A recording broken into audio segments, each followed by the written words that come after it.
Merry Christmas to you. Merry Christmas.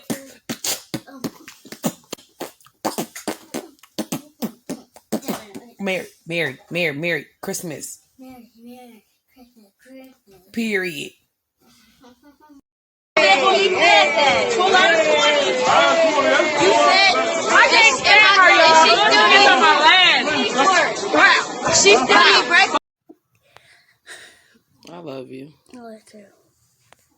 Those 3 words exchanged between Kaylynn Davidson and her 5-year-old son Kyler would become haunting remnants of a bond severed twice by bullets in a single month. This is Kaylynn Davidson, a 32-year-old single mother from South Bend, Indiana, who would be shot and killed just 5 days after burying her baby boy. And here is the part that will leave you speechless. The woman who pulled the trigger was someone she knew, who she had been feuding with online, that allegedly mocked her grief while her child lay in a casket. But before we get to that fatal night outside Linden Grill, let me take you back to where this nightmare began, because understanding Kaylynn means understanding the woman who lived loud and loved even louder. Kaylynn Davidson was born on July 22, 1989 in South Bend, Indiana, and grew up in a large, close-knit family rooted in faith and community. She was baptized young at Pentecostal Cathedral Church of God in Christ, where her paternal grandmother Doris Brazier was a lifelong member. That spiritual foundation shaped the woman she would become, outspoken, protective, and fiercely devoted to those she loved. Life had already dealt Kaylynn plenty of blows before 2022. She had lost her father, Raymond Davidson Jr., and multiple siblings, including Delvon, Derek, and Kenya, before her own passing. She knew grief intimately, but nothing could have prepared her for what was coming. Kaylynn poured everything into her 2 sons, Kylan and Kyler. She was that mother who posted every milestone, accomplishment, and proud moment on social media. And Kyler, that little boy was exceptional. He was reading at a middle school level at just 5 years old and had earned acceptance into Kennedy Academy, a program for gifted students. His father, Derek Jackson, described him as a mathematical genius with unlimited potential. Professionally, Kaylynn was building something real. She worked as a medical assistant at Beacon Health Systems and was actively enrolled in the clinical care intern program, climbing her way up in healthcare. On the side, she ran a small business shipping products that she proudly called booming. Kaylynn was doing everything right, working, parenting, hustling. She was a woman making it happen despite being a single mother. I'm alright, so I got ear infection. Some of your friends got an ear infection. They better not have gave you COVID. They did not. How you know? Because I kept my mouth on for a while. Oh, you kept your mask on? Period, son. Well, not that long, but Yeah. I still didn't got sick. I know you still done got sick. Y'all, my baby's sick. He running a fever. Well, a low-grade fever. So he's hanging with mom this weekend while dad goes to Indy, and mom's gonna nurse him back to good health. Ain't that right, sugar? Say peace out, Snap. Peace out, Snap. For that, I had 100 fever. You had 100.2 fever. That's pretty high fever. That's pretty hot. Yeah. Gonna go to the pumpkin patch. Yay! I like But here is what you need to understand about Kaylynn. She was not the type to back down. People described her as outspoken and confrontational, but also deeply loyal to her inner circle. She lived with those who knew her called loud and proud, and when it came to her children, particularly Kyler, she had zero tolerance for disrespect. Now, let me tell you about April 30th, 2022. On that evening, around 10:30 p.m., 5-year-old Kyler was shot at a family home in the 1000 block of Woodbine Way on South Bend's west side. The shooter was not a stranger. It was a 9-year-old relative who had gained access to a handgun. Let that sink in. A child shot another child because someone left a loaded gun where kids could reach it. Kyler was rushed to the hospital in critical condition, and for approximately 72 hours, this little boy who could read better than middle schoolers fought for his life on machines. His family held vigil, praying for a miracle that would never come. On May 4th, 2022, shortly after midnight, Kyler was removed from life support. I said this young man had only been here from October 10th, 2016 to May 4th, 2022. But in 5 years, this baby touched so many people's lives.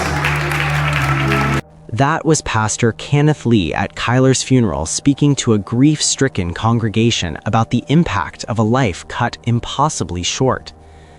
Kaylynn was shattered and absolutely gutted. She publicly expressed her anguish on Facebook, writing things like, "I want my baby. I love you, baby boy." And she meant that.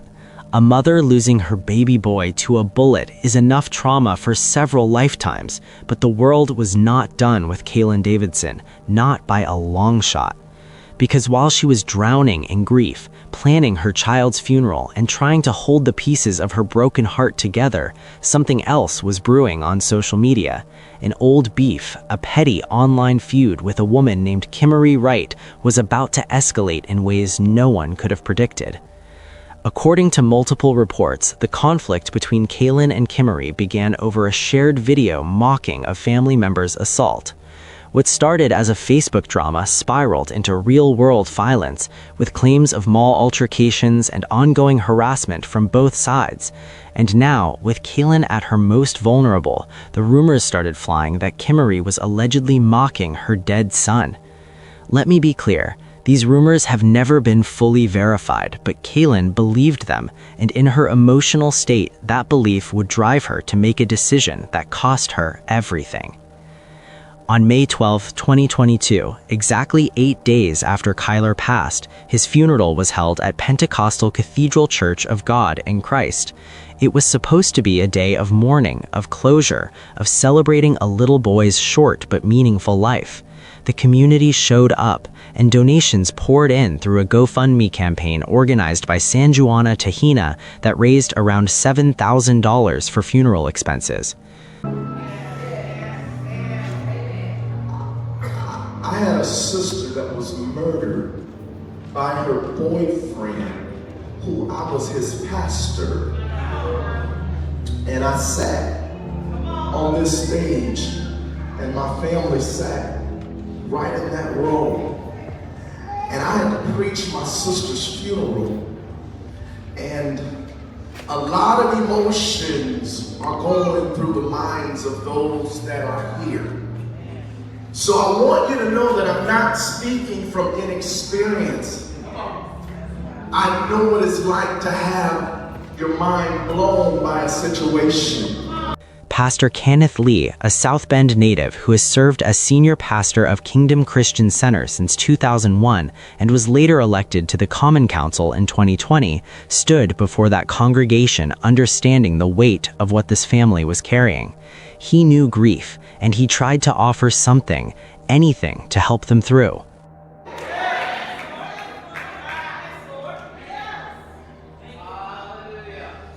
Derek, thank you for being a great father to your son. Come on.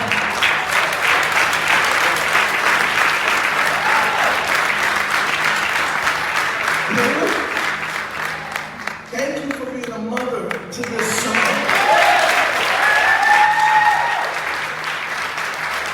I do work in the schools, and the schools, to be honest with you, when a kid is off the chain, the schools ain't gonna come to your funeral and say, this is a good kid. So it lets me know that mom and dad did something right. The funeral was emotional, raw, and real. Both of Kyler's parents, Kaylynn and Derek Jackson, were recognized for raising a child who touched so many lives in just 5 years. The message throughout the service was clear: lean on God, release the hate, and find a way to heal. I needed Jesus because I had hate in my heart for the guy who killed my sister, because I had to raise her kids. I had hate, and the Lord said, how you gonna be a pastor with hate in your heart? How you gonna infect people like COVID? How you gonna tell somebody something when you got hate in your heart? How you gonna help somebody make it through? Well, what happened is I had to give that over to God, and when I gave it over to God, my pain pushed me to my purpose.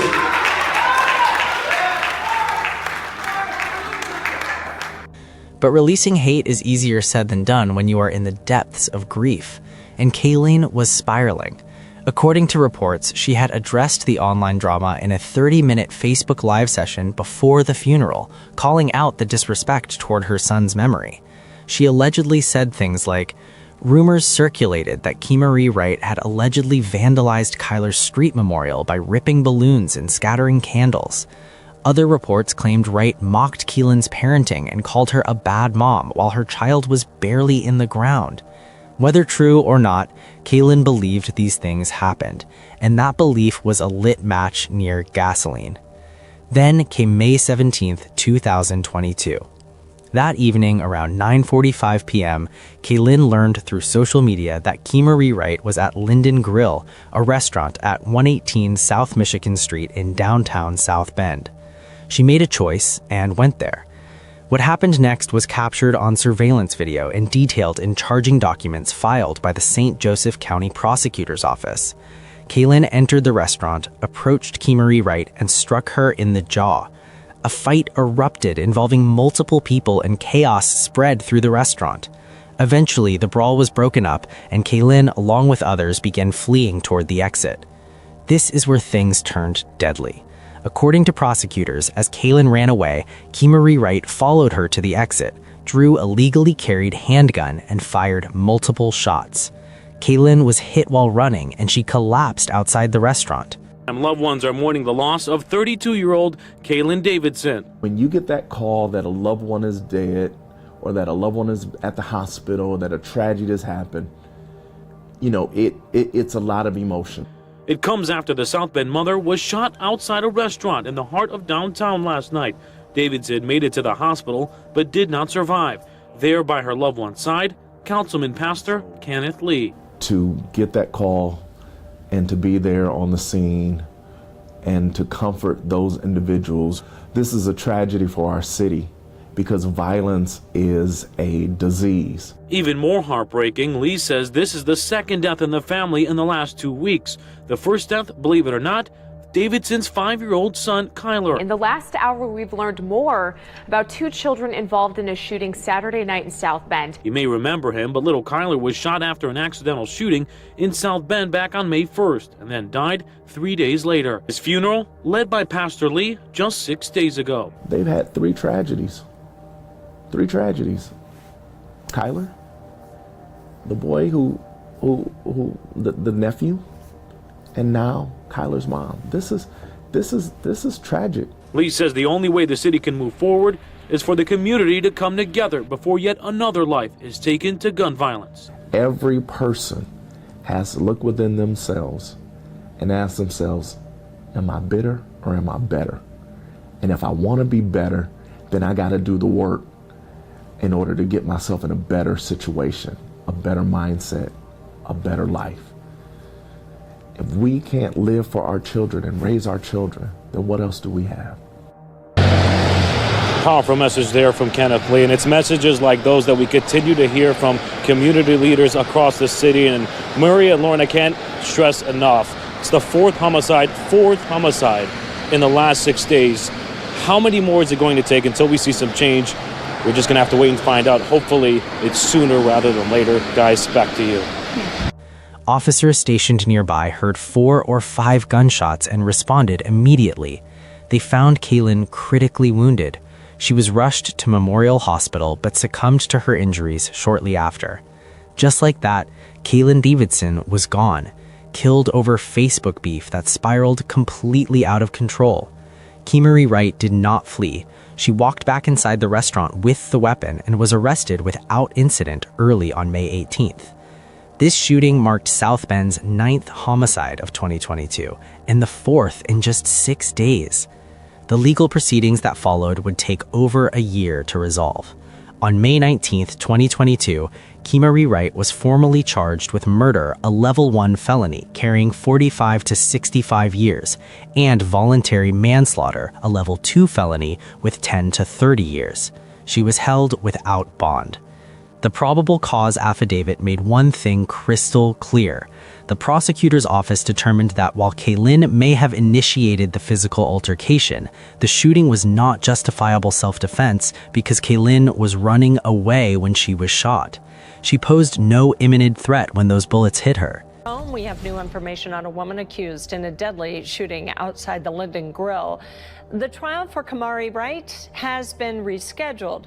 She is the woman police believe killed 32-year-old Kaylynn Davidson after the two got into a fight in May of 2022. At a hearing on Monday, a firearm enhancement charge was added to the case against Wright. That's in addition to the murder and manslaughter charges she was already facing. Her trial is now set for September 18th. The case dragged on. In June 2023, prosecutors added a firearm enhancement that could have tacked on an additional 5 to 20 years to whatever sentence Wright received. This caused delays.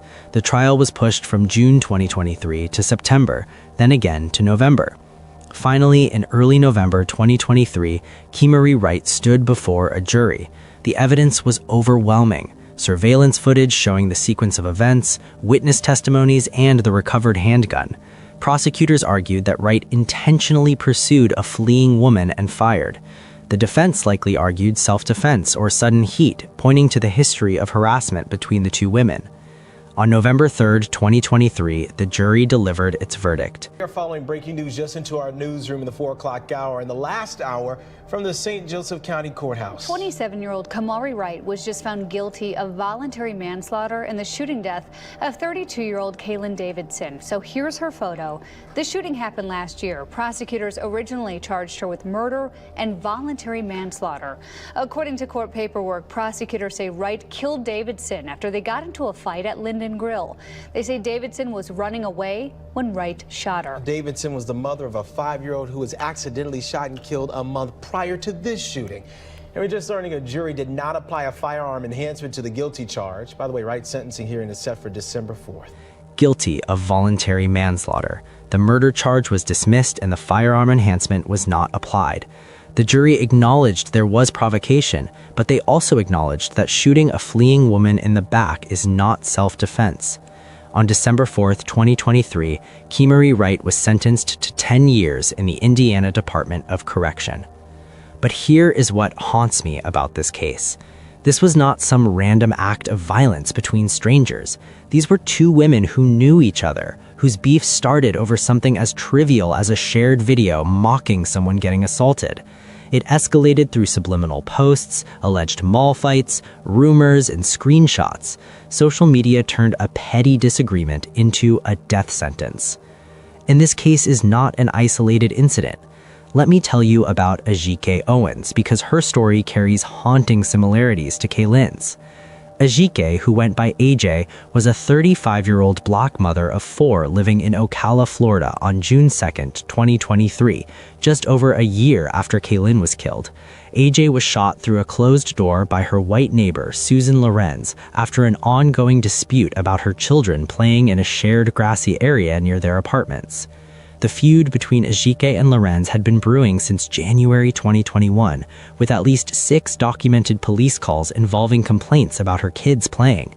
Lorenz reportedly yelled at the children constantly, threw objects at them, including roller skates, and according to body camera footage, the children accused her of using racial slurs. On the day Ajike died, Lorenz threw skates that hit AJ's 10-year-old son. When AJ went to confront her neighbor about it, knocking on her door and demanding she come outside, Lorenz fired a single shot through her .380 caliber handgun through the closed door. AJ was struck in the chest and died in front of her 9-year-old son. Lorenz tried to claim self-defense under Florida's stand your ground law. The jury rejected that argument.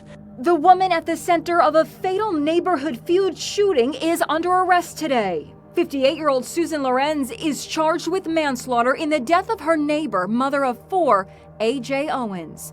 The local Florida sheriff posted this video announcing the arrest. The justice we have all been seeking has been served. 4 children will never see their mother again. I spoke to the slain woman's grieving mother, Pamela Dias, today. What do you think about the manslaughter charge? Do you think it should be upgraded? Absolutely. Absolutely. I'm happy that there was an arrest, but I'm a little disappointed in the charges. We're learning more about the long-running feud between the two neighbors, including claims that Owens was caught opening the neighbor's mailbox and walking with her dog on the neighbor's property. Cops say the fatal encounter between the two feuding neighbors came when Lorenz threw a roller skate at Owens' children. Cops say she also swung an umbrella at them. The mom went to confront the neighbor. That's when the suspect allegedly fired a single shot through the front door, killing the 35-year-old mom. Lorenz's arrest follows demands for action from the Owens family and their lawyer, Benjamin Crump. Did the news of the arrest come as a surprise? Only that it took 4 days is what came as a surprise. We knew that there was probable cause there. Lorenz, an insurance agent, is claiming that Owens has attacked her in the past and that her actions were justified under Florida's Stand Your Ground law. The sheriff says that's not so. She was convicted of manslaughter in August 2024 and sentenced to 25 years in prison in November 2024. The judge cited her lack of remorse. Different states, different circumstances, but the same tragic pattern emerges. Petty conflicts left to fester, easy access to firearms, and communities struggling to break cycles of violence. Also, this is not to blame Kaylynn for a woman drowning in grief making a terrible decision to confront someone who had allegedly disrespected her dead child. That decision should not have cost her life. But Kimari Wright chose to follow a retreating woman and shoot her in the back. That choice was deliberate. That choice was murder in everything but the legal verdict. What do you think about this case? Let me know in the comment section. Also, click on one of the cards on your screen to see more videos like this. Thank you for watching.